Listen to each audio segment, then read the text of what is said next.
The US debt ceiling issue has been solved yet.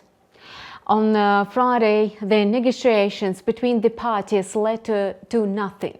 Republicans said that the requirements of the White House were not reasonable.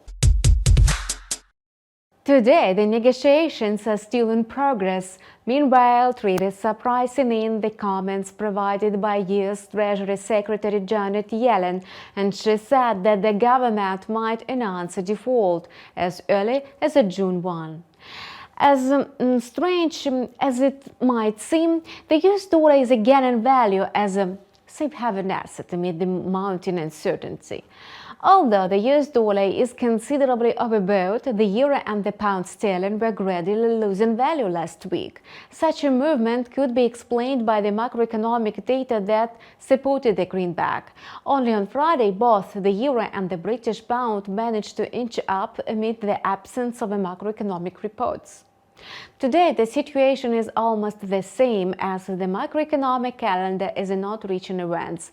What's more, the results of the G7 meeting did not bring any new or surprising information. That's why today the currencies are likely to repeat Friday's scenario.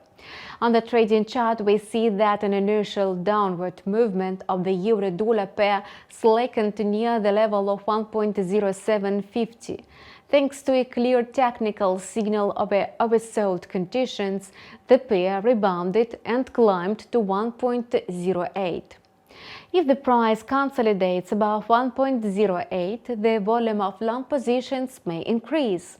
In the event of this, the quote may rise above 1.0850, and this could be considered the next stage of the price recovery after a 2-week downward correction. The downward scenario will become possible if the quote drops below 1.0750. In this case, the correctional movement will continue. Meanwhile, the pound sterling managed to partly recoup its losses against the US dollar on a Friday. As a result, the currency appreciated by 0.5%. Although the price has increased, the correctional movement remains in force. However, if the price consolidates above 1.2500, the market sentiment could become bullish. In the event of this, a rise in the volume of long positions may point to the pound's recovery after the recent drop.